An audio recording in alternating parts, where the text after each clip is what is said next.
வம்சத்தை கொஞ்சம் பேரை விட்டு வச்சுட்டாங்க. அதிலிருந்து வந்தவன் தான் இந்த ஆமான். இந்த ஆமான் இவன் இந்த அகாசுவேரு ராஜாவிற்கு கீழே அடுத்த ஸ்தானத்துல இருக்கிறான். இவன் நினைக்கிறான் இந்த ஆமான் உள்ள வரும்போதெல்லாம் அங்க இருக்கிறதான அடிமைகளாய் கொண்டு வரப்பட்ட வெளிமுற்றத்திலே இருக்கிறவர்கள் எல்லாம் என்ன செய்யணும்? சாஷ்டாங்கமாய் வணங்கி அவனை கும்பிடணும். அப்படி அவனை கும்பிடாத எந்த கோத்திரமா இருந்தாலும், எந்த ஆயிரம் ஆயிரம் ஆயிரம் ஆயிரமான மகிமையான செல்வம் அவர்கிட்ட இருக்கு. அவர் நினைச்சா எல்லாவற்றையும் கொடுத்து நம்மளை ஆசீர்வதிக்க முடியும். ஆண்டவருக்கு ஸ்தோத்திரம். இவள் ஒரு அனாதை.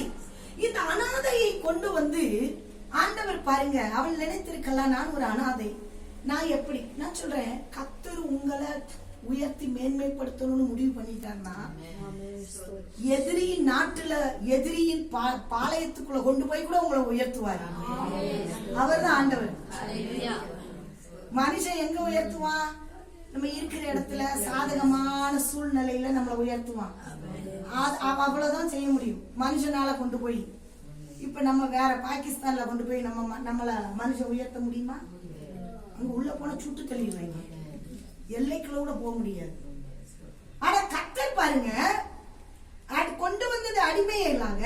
சில அடிமைத்தனங்கள், சில அடிமை நம்மை வருது அப்படின்னா, ஐயோ நான் அடிமையாக்கப்பட்டுட்டேன், ஐயோ நான் இப்படி ஆயிப்பேன். ஒண்ணும் தப்பு இல்லைங்க.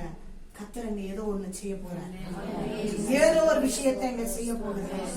அந்த ராஜாங்கத்தை முழுவதையும் உங்க கையில கொடுக்க போறாரு. இவர் அடிமையா